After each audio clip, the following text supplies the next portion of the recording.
नमस्कार, मैं हूं अटल बिहारी शर्मा। आप देख रहे हैं आवाज जन जन की, अपराध भ्रष्टाचार के खिलाफ आवाज। आपको बता दें कि इस समय हम राजधानी लखनऊ के हजरतगंज एरिए में दारुल सफा विधायक निवास पर खड़े हैं, जहां पर हमारे पास एक महिला खड़ी है और इनकी समस्याएं ये हैं कि इनके जो पति हैं वही इनको प्रताड़ित करते हैं और डराने धमकाने का काम भी करते हैं, जिससे ये परेशान हुई और महिला थाने में पहुंची तो वहां पर महिला थाने में भी इनकी सुनवाई नहीं की गई और इनका एप्लीकेशन तक नहीं देखा गया, जैसा कि इनका आरोप है, इनका कहना है। आइए हम इन्हीं से जानते हैं कि आखिर पूरा मामला है क्या। क्या नाम है आपका? मेरा नाम माधुरी पांडे है। आप यहाँ लखनऊ में कहाँ रहती हैं? हम ये लखनऊ सरसों अर्जुनगंज में अपने पिताजी के घर पे रहते हैं। शादी आपके कितने साल पहले हुई थी? शादी मेरी 2018 1 मई को हुई थी। तो ये जो वाद विवाद शुरू हुआ कितने दिनों से शुरू हुआ? ये शादी के तुरंत बाद ही, लगभग 1 या 2 महीने बाद ही ये सब शुरू हो गया था। मारना पीटना और ये सब, गाली गलौज, घर से निकालना, पैसे की डिमांड करना, ये सब 1 आधी 2 महीने बाद ही शुरू हो गया था। आपका कहने का मतलब है कि दहेज के लिए आपको प्रताड़ित किया जा रहा था।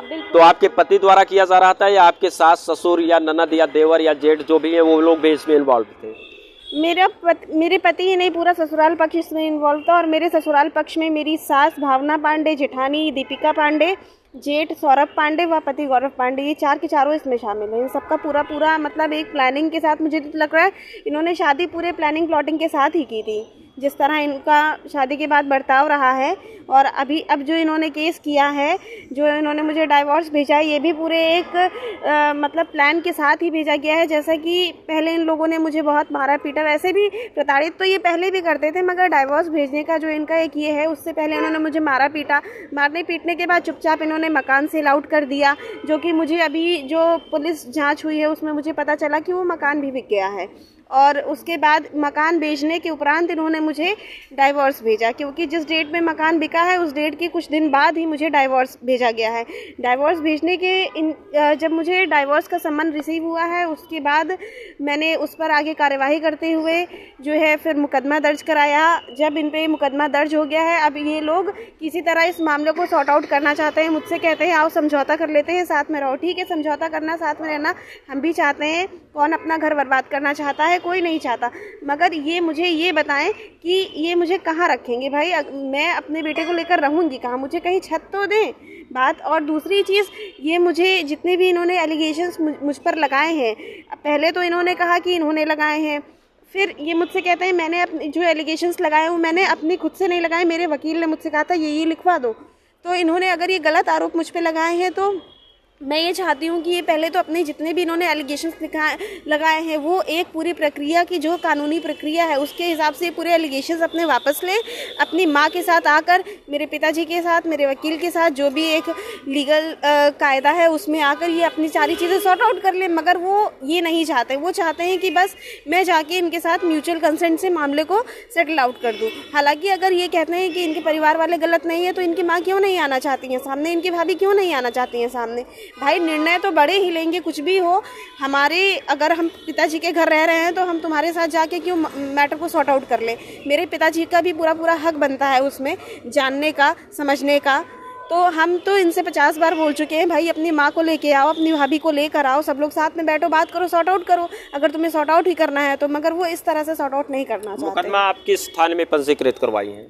मुकदमा हमारा विभूतिखंड थाने में हुआ था, क्योंकि हम वहीं गोमती नगर में रहते थे तो वहाँ विभूतिखंड थाने में हुआ था हमारा मुकदमा। ये मुकदमा कितने दिन पहले हुआ था? ये मुकदमा हो गया है, ये 16 फरवरी को हुआ था 2000। तो आज आपको महिला थाने में क्यों आना पड़ा?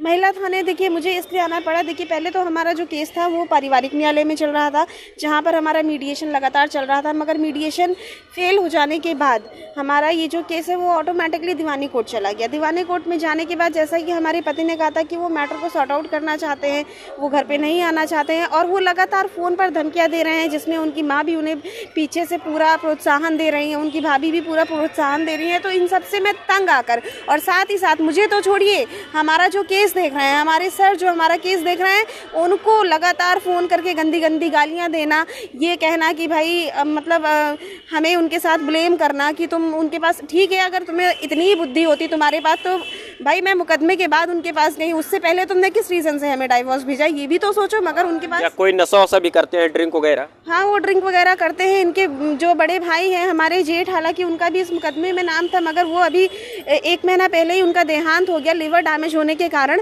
क्योंकि वो भी एक बहुत बड़े ड्रिंकर थे। वो उनका यहाँ तक कि मुझे जो सुनने में आया था लोगों से कि हाँ उनका लिवर ट्रांसप्लांट हुआ था, मगर लिवर ट्रांसप्लांट होने के बाद फिर उन्होंने लगातार पीना शुरू कर दिया और वो सुबह से पीते थे और शाम तक पीते ही रहते थे। ये उनका हालत हो गया था। आपके जेठ की? जी, हमारे जेठ आपके?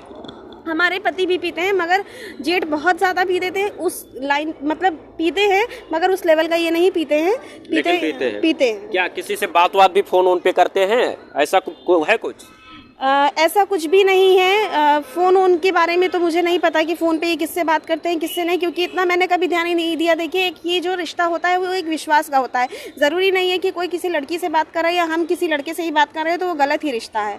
तो इसलिए मैंने इन सब चीज़ों को कभी नहीं देखा। बस मैं तो ये कहती हूँ कि अगर तुम्हें विश्वास है भाई, ये हमारा रिश्ता तो तभी चलेगा ना जब विश्वास होगा। अगर विश्वास तो आप देख सकते हैं कि किस तरह से उत्तर प्रदेश सरकार दहेज प्रथा पर और जो महिलाएं प्रताड़ित होती हैं उनके लिए कानून बना रहे हैं, और उसी कानून का किस तरह से दुरुपयोग किया जा रहा है कि इनके पति इनको प्रताड़ित करते हैं, ड्रिंक के नशे में होते हैं और इनको मारते हैं, गाली भी देते हैं और इनका तलाक का कागजात भी तैयार करके इनको भेज दिया गया। तो क्या आप उत्तर प्रदेश शासन प्रशासन से क्या अपील करना चाह रही हैं? देखिए, सबसे पहली अपील तो मैं ये उत्तर प्रदेश शासन से करना चाह रही हूँ। पहले तो जो शासन ने जो चीज़ें नियम के अनुसार बना रखी है वो तो दूसरों को हित के लिए बना रखी है, इसलिए बना रखी है कि जो पीड़ित परिवार है उन्हें समस्या ना हो। जैसे कि हमारी मैं सबसे ज़्यादा प्रताड़ित अगर मुझे मेरे ससुराल पक्ष में किसी ने किया है तो वो मेरी जेठानी दीपिका पांडे ने किया है। वो उनका सीधा कहना था कि भैया मैं तुम्हें यहाँ कुछ नहीं दूंगी, तुम्हें यहाँ से निकाल दूंगी, तुम्हारे बाप क्या करते हैं, तुम्हारे बाप चपरासी हैं एक, ऐसा मेरी सास का कहना था। हालांकि मैं आपको बता दूं, मेरे जो ससुर जी थे वो सचिवालय में ड्राइवर थे, उनके देहांत के बाद मेरे जेठ जी को नौकरी मिली। अब मेरे जेठ जी भी नहीं रहे हैं तो अब वो नौकरी मेरी जेठानी को मिल गई। हालांकि सरकार की तरफ से तो ये तो एक अच्छी ही चीज़ है कि भाई किसी की अगर कोई सहारा नहीं है तो उसके बच्चे बेघर ना हो, कोई भूखा ना मरे, मगर ये लोग इस चीज़ का गलत फ़ायदा उठाते हैं। मैं तो सरकार से सिर्फ यही एक अपील करती हूँ कि उनकी इस नौकरी पे सबसे पहले जांच बैठाई जाए, जब चीज़ें सॉर्ट आउट हो जाए तभी उन्हें नौकरी मिले, अन्यथा उन्हें ये नौकरी ना मिले। उन्हें आपके ससुराल में कोई ऐसा सदस्य जो आपकी तरफदारी करता हो, आपको वहाँ रहने के लिए आपके बारे में सही सोच रहा हो? देखिए, मैं ससुराल पक्ष में अगर बता दूं तो मुझे ये लोग घर से बाहर नहीं निकलने देते थे, मुझे कमरे में बंद रखते थे। मैं कमरे से किचन में जाना अलाउड नहीं था मुझे, तो मुझे बाहर वाले लोग क्या मिलेंगे।